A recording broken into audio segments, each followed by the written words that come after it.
Dans cet exercice, nous allons voir des formules de calcul de base d'Excel, à savoir le calcul d'une somme, le calcul d'une moyenne, et un calcul qui met en œuvre des cellules prises à différents endroits de la cellule.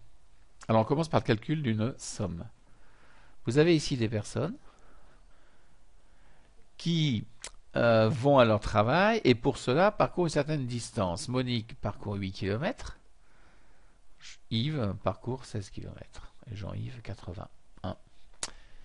C'est la somme de ces distances que je souhaite calculer. Alors je me positionne dessous à l'endroit où je souhaite le résultat. Sur l'onglet Accueil, je repère l'icône de la somme, je clique dessus. Excel me propose une plage qu'il fait clignoter. Elle me convient, je valide par entrée. Je reviens dans la cellule. Notez que Excel a écrit donc somme de B2, 2 points, B8. Le 2 points, c'est signifiant jusqu'à. C'est donc B2 jusqu'à B8, c'est-à-dire B2, B3, B4, B5, B6, B7 et B8. De la même façon, je me positionne pour le calcul de la somme du domicile jusqu'au centre de formation. On estime que ces personnes ont aussi un trajet lorsqu'elles vont faire une formation. Donc c'est le trajet entre leur domicile et leur centre de formation. Je sélectionne, je clique sur l'icône de la somme.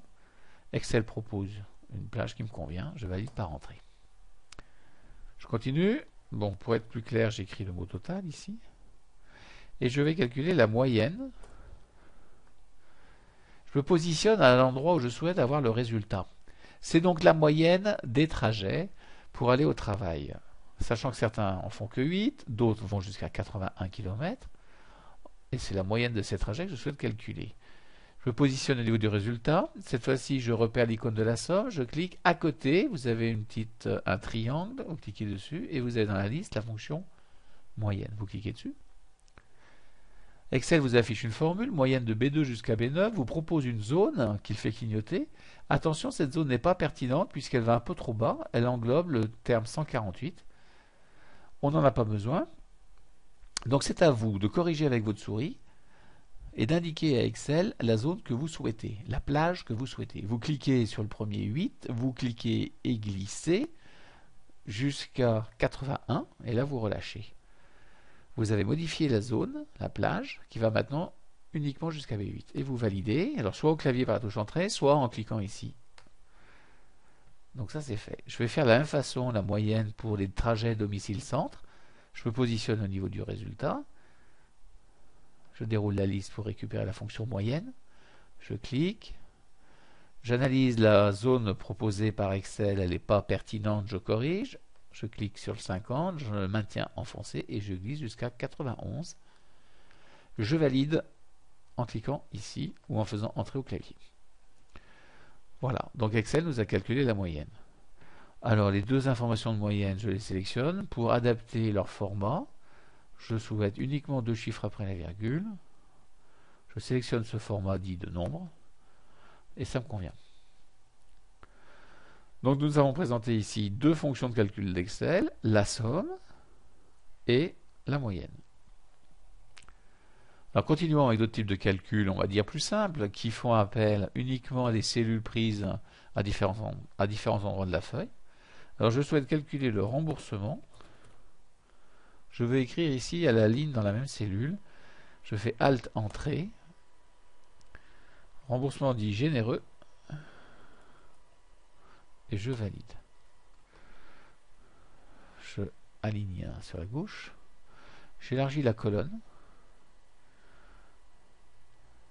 Je rappelle que je suis arrivé à écrire sur la ligne, dans la cellule sur 2 lignes, car au moment où j'ai voulu changer de ligne ici, j'ai appuyé sur la touche Alt et Entrée. La touche Alt est à gauche de la barre d'espace.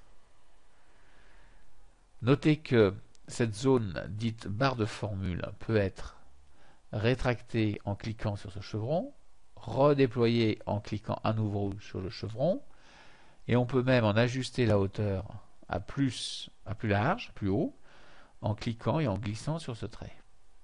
Bon, je vais me contenter d'une hauteur de 2 lignes, ça me convient dans le cas de mon exercice. Alors qu'est-ce qu'on entend par remboursement généreux? l'employeur rembourse les kilomètres que le participant fait pour aller au centre de formation. Toute formule de calcul commence par égal. Et l'employeur les rembourse 50 centimes le kilomètre. Donc je fais égal au clavier. Je sélectionne la distance que le participant fait pour aller au centre. Je multiplie par 2 parce qu'il va en revenir du centre, donc il y a un aller et un retour. Ça va donc établir le nombre de kilomètres. Et sachant que l'employeur nous rembourse à raison de 60 centimes du kilomètre, tout à l'heure j'ai dit 50, c'est 60, je multiplie par 0,6. Notez que par commodité, j'ai tapé 0,6 sur le pavé numérique, et le fait de taper sur la touche point du pavé numérique affiche le séparateur décimal de l'ordinateur, donc en l'occurrence, ça m'a affiché le virgule. Je valide. Donc la personne aura 60 € de remboursement. Alors, je pourrais écrire la formule à nouveau pour Nicole et pour Brigitte. C'est bien sûr très fastidieux puisqu'il y en a déjà 6 ou 7 personnes. Excel a une mécanique qui permet, à partir d'une première formule correctement écrite, de la recopier vers le bas. Notez la manipulation. On se positionne sur la cellule initiale. On remarque un carré noir en bas à droite, ici. Quand on positionne la souris dessus, elle prend l'allure d'une croix noire. Vous cliquez, vous glissez, et là où vous glissez, la formule va venir être recopiée. Je lâche. Elle est donc recopiée jusqu'en bas. Alors recopier, si on regarde la formule de départ, c'est C2 fois 2 fois 0,6. La formule suivante, c'est C3 fois 2 fois 0,6. Après, c'est C4 fois 2 fois 0,6. Donc la formule est recopiée, mais la cellule est incrémentée. Au départ, on s'intéressait à la distance de Monique. Un peu plus loin, on s'intéresse à la distance de Dominique, etc. Donc dans la mécanique de recopie d'Excel, il y a un changement du numéro de ligne de la cellule automatiquement, ce qui est évidemment très pratique quand on a une liste de formules à générer. Bon, pendant que j'y suis, je vais calculer le total de ces remboursements. Je pourrais bien sûr faire la somme ici et valider. Bon, je ne vais pas le faire, je fais échappe pour mon échappé. Je peux aussi tout simplement prendre la formule qui est là. Cette formule, qui je vous le rappelle est la somme de ce qu'il y a au-dessus, je vais donc la recopier sur la droite. La formule qui a été ainsi générée reprend la même structure de somme, mais cette fois-ci, c'est décalé d'une colonne, donc fait la somme des chiffres justement que je souhaitais. Je vais faire pareil pour la moyenne. Ici, j'ai la moyenne de C2 jusqu'à C8. Eh bien, je sélectionne la cellule, poignée de recopie, je vais sur la droite, je lâche. Excel a généré une formule qui est donc la moyenne de D2 jusqu'à D8. C'est justement ce que je souhaitais. Donc vous voyez qu'en utilisant les techniques de recopie d'Excel, on génère assez facilement les formules dont on a besoin. Il faut quand même vérifier si la cellule qui a été générée correspond bien à ce qu'on souhaitait. Dernière formule, le remboursement dit restreint. J'écris donc le mot remboursement. Je passe à la ligne en faisant Alt Entrée, restreint, et je valide. J'élargis la colonne E. Cette fois-ci, le remboursement dit restreint parce qu'en fait, l'employeur a décidé de rembourser uniquement les kilomètres supplémentaires par rapport au trajet habituel menant au travail. Dans le cas de Monique qui fait 8 km habituellement, elle en fait 50 pour aller au centre de formation, elle en fait donc 42 de plus. Ce sont uniquement ces 42-là qui vont être remboursés. Bon, on multipliera par 2 pour tenir compte du retour. Alors la formule commence par égal. J'ouvre une parenthèse, pardon, c'est une erreur de frappe, j'ouvre une parenthèse, égale donc 50 km moins 8, entre parenthèses. Le fait de mettre un calcul entre parenthèses permet de faire un calcul intermédiaire. Donc là, en fait, Excel va opérer 50 moins 8, c'est-à-dire 42. Ce résultat, je multiplie par 2 pour tenir compte du retour, et je multiplie par 0,6, puisqu'on est à 60 centimes du kilomètre. Je valide. Donc finalement, Monique aura un remboursement limité à 50,40 €. Et je recopie vers le bas. De la même façon, je prends la somme, je la recopie, la moyenne, je la recopie. Voilà. Je vais faire un peu de mise en forme. Tout ce qui est remboursement, ce sont des euros. Dans les formats, je choisis un format monétaire. Je continue ma mise en forme, je vais faire un quadrillage, je sélectionne tout le tableau. Et dans Accueil, je viens choisir toutes les bordures.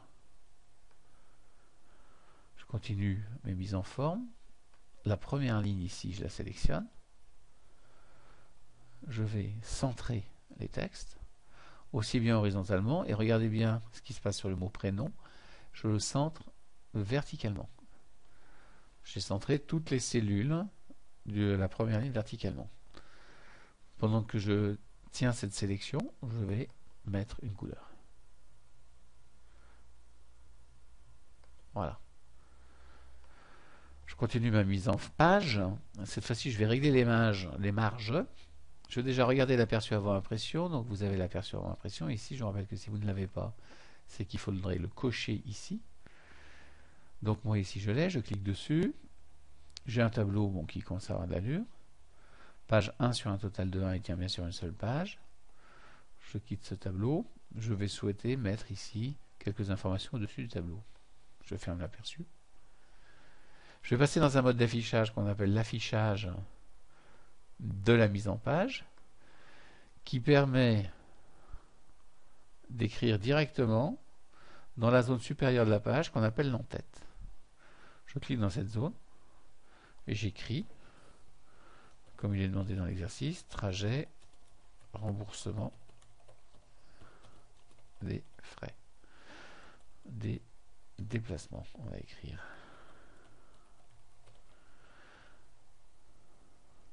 Pour sortir de l'en-tête, je clique en dehors de l'en-tête. Je vais rajouter ici le mot Excel et calcul de base. Je clique en dehors pour sortir. Voilà.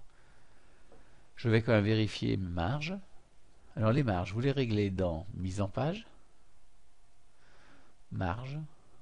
Vous avez des valeurs prédéfinies. On va directement sur les marges personnalisées. L'exercice demande de mettre des marges gauche à 1 cm. La droite, pareil, je descends jusqu'à 0 et je remonte. 0,5. La marge basse, 1 cm, je descends à 0, je remonte à 1. Le pied, on va le mettre à 0,5. Alors la marge haute, 2 cm. Je descends à 0, je remonte à 2. Le fait de redescendre à 0 me permet d'éviter d'avoir à taper les valeurs de type 0,5, 1, 1,5. L'en-tête, je la mets à 0,5.